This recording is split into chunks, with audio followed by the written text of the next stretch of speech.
Este es el MSC Irina, el barco portacontenedores más grande del planeta. Puede cargar más de 24.000 contenedores en un solo viaje. Eso es como apilar una ciudad entera sobre una plancha de acero flotando en medio del océano. Y aunque parezca que los contenedores están puestos al azar, como si alguien hubiera perdido una partida de Jenga gigante, lo cierto es que un solo error al cargarlos puede volcar todo el barco. Literalmente. ¿Te imaginas lo que se necesita para que esta bestia no se hunda? La respuesta es mucho más compleja y peligrosa de lo que crees. Desde lejos, un barco como el MSC Irina parece solo eso, un barco. Una especie de bloque flotante cubierto de contenedores de colores, como si alguien hubiera perdido el control en una partida de Tetris.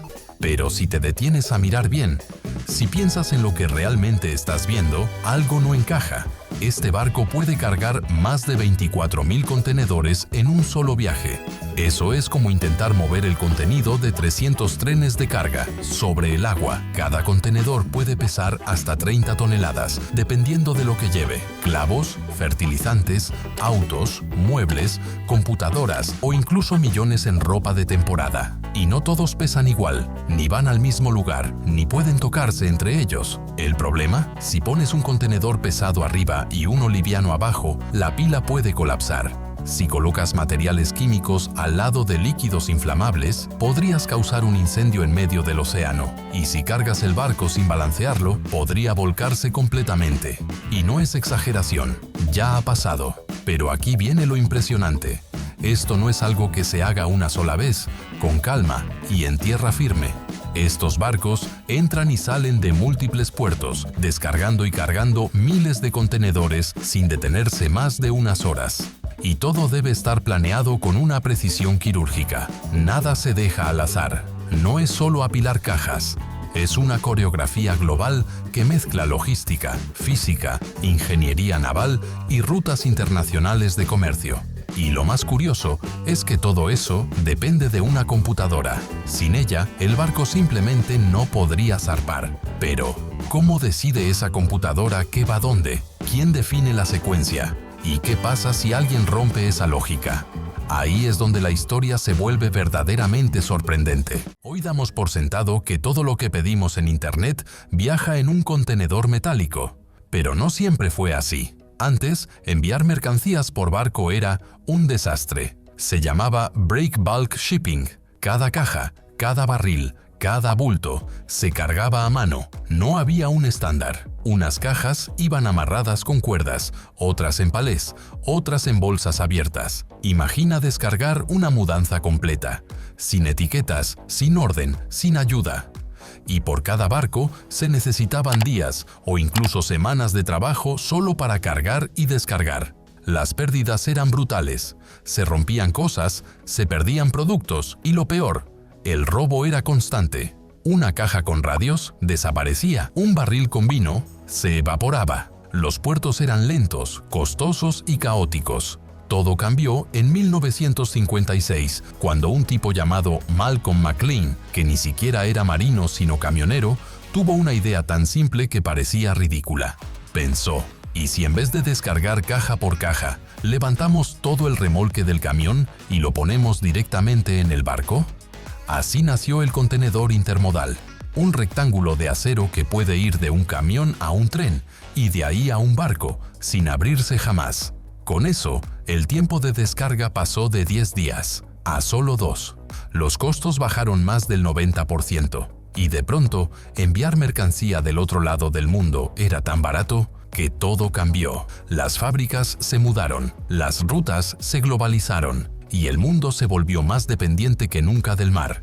Pero claro, tener miles de contenedores iguales también trajo un nuevo problema. ¿Cómo saber cuál va arriba, cuál abajo y cuál hay que sacar primero? Lo que parecía una solución se volvió un rompecabezas logístico. Y ahí es donde la historia se pone aún más interesante.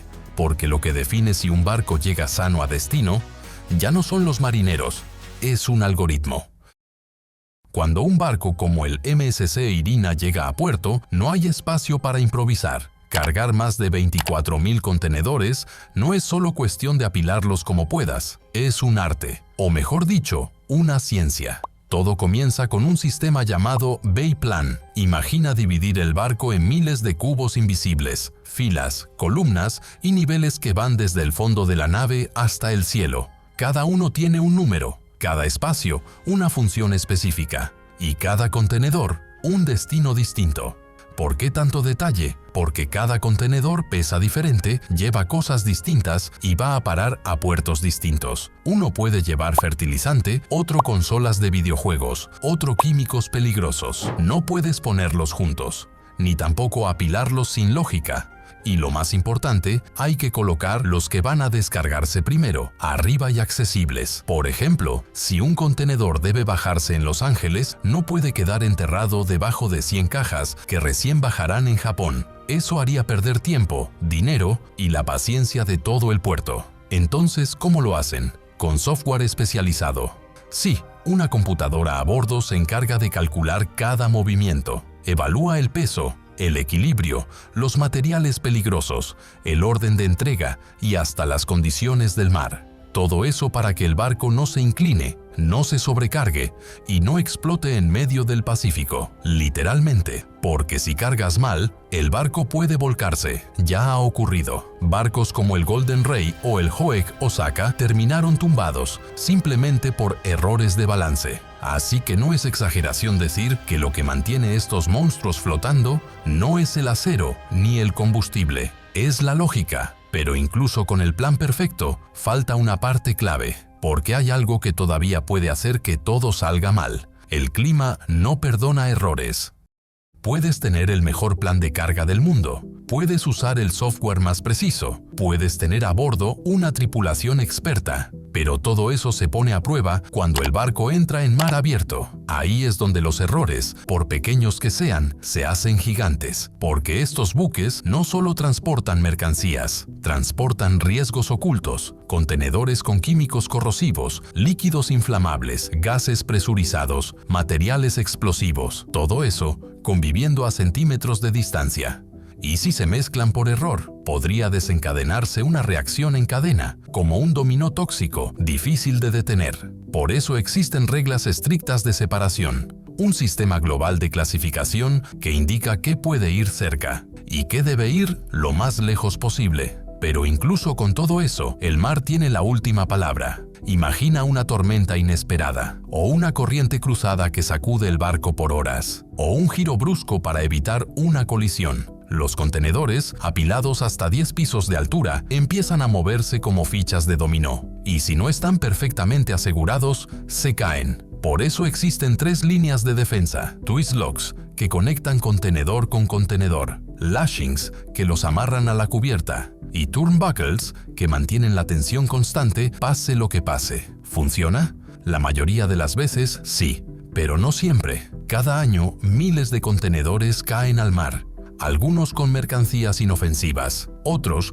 con sustancias que nadie debería encontrar flotando. Y aquí está lo más inquietante: la mayoría de esos contenedores nunca se recuperan, se hunden, desaparecen y sus contenidos quedan ahí, en el fondo del océano, o flotando sin control, como bombas de tiempo. Pero si todo esto es tan riesgoso, ¿por qué seguimos apostando por barcos cada vez más grandes? La respuesta tiene que ver con una carrera silenciosa, una guerra de tamaños y un modelo económico que podría estar llevando al sistema al borde del colapso.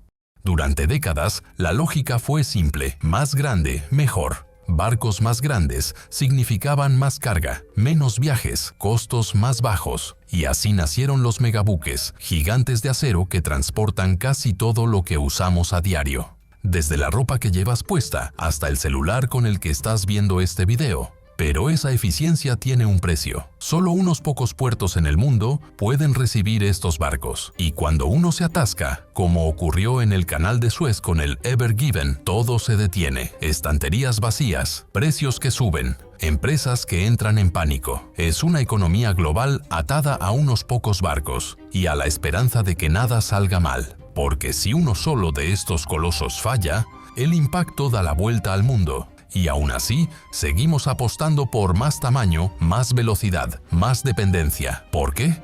porque nadie quiere renunciar a recibir su pedido en 48 horas, porque lo invisible funciona hasta que deja de funcionar. Así que la próxima vez que veas un contenedor en la calle, en un tren o en un barco, piensa en todo lo que hay detrás: un sistema al límite, una red invisible que mantiene viva la economía y una coreografía donde el más mínimo error puede hacerlo colapsar todo. ¿Estamos preparados para eso? O mejor dicho, ¿hasta cuándo aguantará este equilibrio precario? Déjanos tu opinión en los comentarios. ¿Crees que el sistema actual es sostenible? ¿O estamos construyendo una torre demasiado alta? Y si este video te hizo ver los barcos con otros ojos, compártelo, porque entender cómo se mueve el mundo es el primer paso para cambiarlo.